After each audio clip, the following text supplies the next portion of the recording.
So,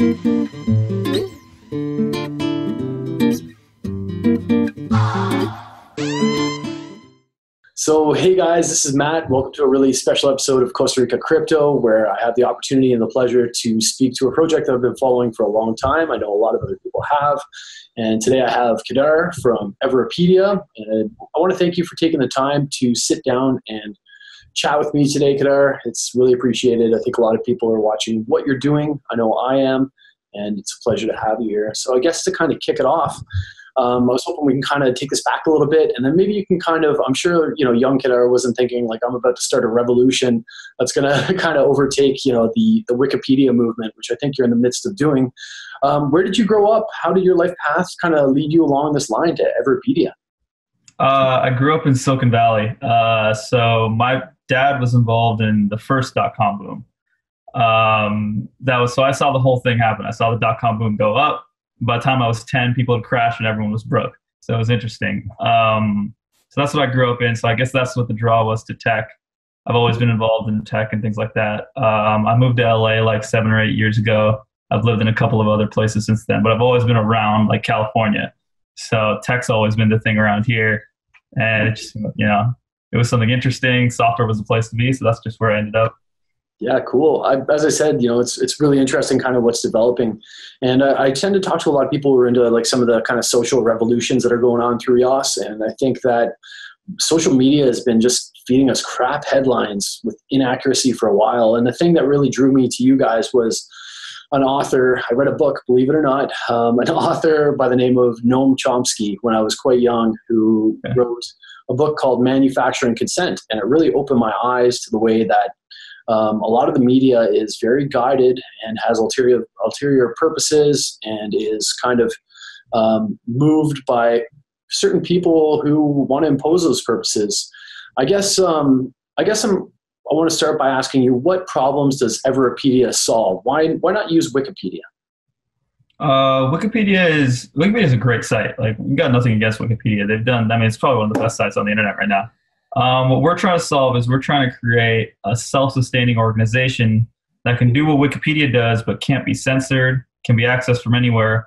And we think we'll have access to a wider array of content than Wikipedia. So Wikipedia has like importance criteria. So you have to be important enough. Everyone's seen this at some point. They'll try and create a Wikipedia page for themselves and it'll get deleted. So it's kind of a status symbol in some ways, having a Wikipedia page, but we don't see why that has to be. Like, we don't see why everyone can't just have a page. Like, there should be a single central place you can go to find information on a person.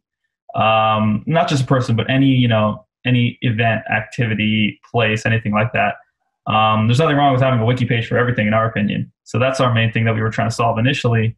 And then when blockchain came along, we're like, hey, this is a great chance to merge what we had the idea of having a broader scope Wikipedia along with a token system where everything is self-sustaining and we don't even need to be involved. This can go on forever is our hope. If we set it up and the incentives are aligned properly, people will be able to continually use the site and get incentivized to create content along the way. Yeah, I think it's awesome, man. I guess my next question for you, kind of moving from that, is how does Everipedia reflect some of your personal values? For me, I'm a little bit of a libertarian bent. I think, like all crypto people, anti-censorship, not a fan of banks. I'd rather hold all my money, like 90% of my money is in crypto on a USB stick, and I don't care if it goes down 40%. I'd rather have it in my hand than have it in the bank. So things like that, it's just like, it gels really nicely with the whole, semi-anarchist bent, I guess. Yeah, absolutely. And I think that's accurate. I think that's really cool too. And I'm right along with you there. I guess the next question that I have for you is, what are kind of the end game intentions with Everipedia, right? What's kind of like an idealization of perfect success for you guys? Perfect success would be people creating content, not just because of some token reward or something like that, but because they want to. And the system operating without us being involved at all. So 5 years from now, if none of us have to deploy any code, none of us have to moderate, none of us have to do anything, and we can just disappear. Like, if all four of us just like, or not all four, sorry, like all 10 of us or whatever, just we're on a plane together and the plane crashed, the system should just keep going. Everybody should not even be affected by that. So that's the ideal goal out of all So kind of like building a legacy for the future that's going to kind of surpass all of you guys and the work that you put in here. In some ways, yeah, but also like mainly just not even about our legacy as much as just creating a network of information that can't be stopped. Not about us necessarily as much as it doesn't matter who's involved. If somebody else comes along 5 years from now and they're the ones working on it, if they suddenly disappear, the network should just keep going. It shouldn't be stoppable by governments, by anybody. It's awesome. So out of all, I mean, I watch a lot of projects. I think that kind of Everipedia is one of the main ones that's kind of primed for mass adoption. I think that's already starting down that road. How is the user interface kind of created in order to be able to accommodate that? Right now, it's not ready to accommodate like mass influx of people. So user interface has been the one major thing that we still we're really looking. It's not something we're focusing on right now. It's something we need to focus on in the next like month to 2 months. Right now, our goal is we have to get the voting rewards out. That's like our plan for the next week. So we're all thinking really short term right now. And then once that voting rewards is up and we're sure that everything in the smart contract isn't buggy, then we need to get to the UI. But right now, it's not set up for like hundreds of people to come and edit constantly, which is already a skill we're almost starting to reach. There's like 15, 20 people editing on the site regularly. So it's just, it's in the to-do list. Yeah, I think it's going to come. I think it's going to hit you guys pretty quick. And I think you're going to be, you're probably already shocked at the rate at which this thing is exploding. But I think that it's coming, man. It's coming. So next question is kind of like this. It's the normal question that I like to ask everybody because as you know, like I only do EOS stuff. It's, that's what I love. I love EOS. I love the community. Why did you guys choose EOS to do the project on? We knew coming in that we would need, we mapped out our database. We thought, okay, we're going to need, what was the exact number? 500 megabytes to a gigabyte of space initially right off the bat. And we're like, okay, how can we get that cheaply? On Ethereum, we were looking into gas fees and everything. We need people to be able to contribute. We're looking at the scalability of how many transactions per second do we need for this to be viable? Can people make small votes? Is there some sort of, is there an advantage to whales over smaller people in terms of fees paid? Which in Ethereum or some things, if you're a whale, you pay the same fee. So as a percentage, it's much easier to get away with fees as a whale. So looking at all that, it just seemed like EOS was a natural fit. Plus we knew Brendan, we ran into him in August. That was Sam and Travis, I think, ran into him in August of last year. So we knew the EOS guys. They seemed like, they knew what they were doing. They seemed highly competent. And we're like, this is something that we should get behind. Yeah, I agree. And also, of course, the transaction speed must play a pretty big factor in that too. That was the number one thing, yeah. Yeah, for sure. What does your roadmap look like right now, Kedar? What's kind of like, we've kind of spoken about what's immediately in front of us and what you guys are focusing on, but what does the future look like for Everipedia? What do you guys have coming up? The huge goal on our roadmap is to get to a point where we pass the contract keys. So right now we update the contracts manually. We have the keys. Any changes have to go through us. Yeah. The big target on our roadmap is to have the keys pass IQ multisig, where the token holders determine all code updates to the system. Nice, very cool. How is the VC funding? Because of course, I believe you were like the first people to get VC funding. How is that funding and that mostly, I guess, that endorsement ultimately helped the project? Yeah, I think it was the endorsement that really did it. The money itself, you don't need that much money to develop a product. It's going to be really useful for marketing. It's going to be really useful for growing in the future. But immediately, it's not like we have a huge use for that cash. The main thing was the endorsement that came with it. Yeah. Yeah, I totally understand. It's a pretty big thing when somebody stands up and says that we stand behind this product. And I get it. I understand why they do. It's pretty cool what you guys are in the midst of accomplishing. And I have some really, really high hopes, as I'm sure you guys do too. If you could kind of change one thing, just moving back to some of the more philosophical stuff, if you could change one thing about the way that we consume information on a day-to-day basis right now, what would that one thing be? I like the bent that the internet's going in of like moving away from a broadcast sort of source to everyone participating. So I'd say if anything, just move more and more in that direction. I don't like when TV was the worst medium ever for communication, in my opinion. Not the worst. I mean, it was a huge improvement over what we had before. but it was awful in terms of creating a educated society, educated in the sense that people that think critically for themselves, I think, because nobody had a chance to actually reply to that. It was just you listened and that was it. I like, any sort of thing where people, there's hundreds of inputs, even if some of them are bad. Obviously, when you have thousands of people speaking, you're going to have some bad actors, good actors, more better thought out views, poorly thought out views and all that. Anything where we go to more and more people expressing their opinions and less central people telling you what to do, like that's what I'd go in that direction. Yeah, I agree totally, and that's the cool thing that EOS is managing to accomplish. It's accomplishing a lot more than, as I've kind of spoken about, more than the version 1, version 2 blockchains. Just transmitting money around. We're making some really heavy social impact, and to lead into that, I think that we consume a lot of garbage on social media these days. At least that's my opinion. A lot of clickbait, and the things that people are looking into are, just a lot of kind of false information. Do you think what's your personal opinion? Do you think it's kind of become a detriment, or we just consume a ton of this information and just clickbait kind of reigns supreme over scholarly articles? What's kind of your opinion on that? I don't think that's unique to our modern society or anything. Like if you went back to the town square thousands of years ago, I bet gossip was way more prevalent than scholarly content or anything spreading through the masses. If you want scholarly content, you got to put in the effort yourself, find the niche of the internet or the niche of your world that has that sort of stuff and consume it yourself. I don't really mind the way the internet's set up. I really like it personally. Yeah, and as do I. I think that what I like about Everipedia is that everybody's going to have the chance to be able to have their say. They're not just being fed Bill Clinton eats ostrich and everybody's just buying into it, right? Everybody actually has, they get their chance to talk about it. It's put up and people can make edits. And I personally am a huge fan of kind of the system that you're rolling out.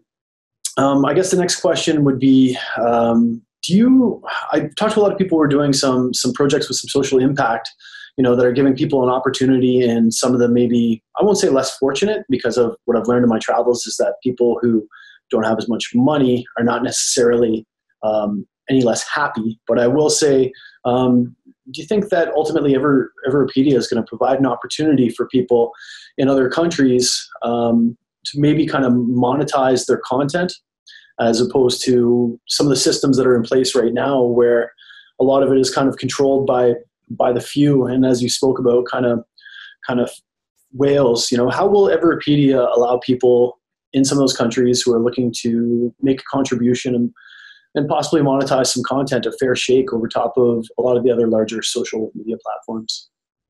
I think the way the incentives are set up, it makes most sense for someone from a country with, specifically a country with a low, in purchasing power parity. Whoever has the lowest purchasing power parity, those are the people with the most incentive to create Everpedia articles. It happens to be that those countries are also the countries that are, less developed. Maybe poorer countries compared to the West or something like that. It doesn't make much sense to sit here and, create an article for, if you're looking for income out of this. If you're just looking to create articles, which I hope there are going to be a lot of people doing, the money doesn't matter to you. You're just creating the article. If you're looking to do it as some sort of side income as well, it makes most sense. If you're not going to make more than, it's going to be a highly competitive environment in terms of creating content and things like that. $2 to $3 an hour, maybe you're looking at.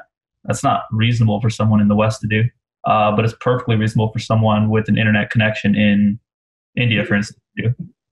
So I think the incentives are going to be aligned in a way that, maybe not even intentionally, but that's where the content's going to end up being created. I think that's really cool. And I agree with you. I think a lot of people who are just passionate about what they do are going to use the site as a medium for that as well. But the fact that you're going to provide some opportunity for people in developing countries to be able to get heard. I mean, in Venezuela, $3 an hour is a heck of a lot of money, right? So I love that. And anybody can access it. There's no capital controls or currency. It's not like, oh, I can't convert my bolivars to dollars, so I can't participate in this economy. It's anyone that can sell crypto, which we're hoping crypto is going to bleed into the whole world. Anybody that can get access to crypto can do this. Yeah, which I love, and which is typically a lot of people around the world. All you need is either a phone or an internet connection for that.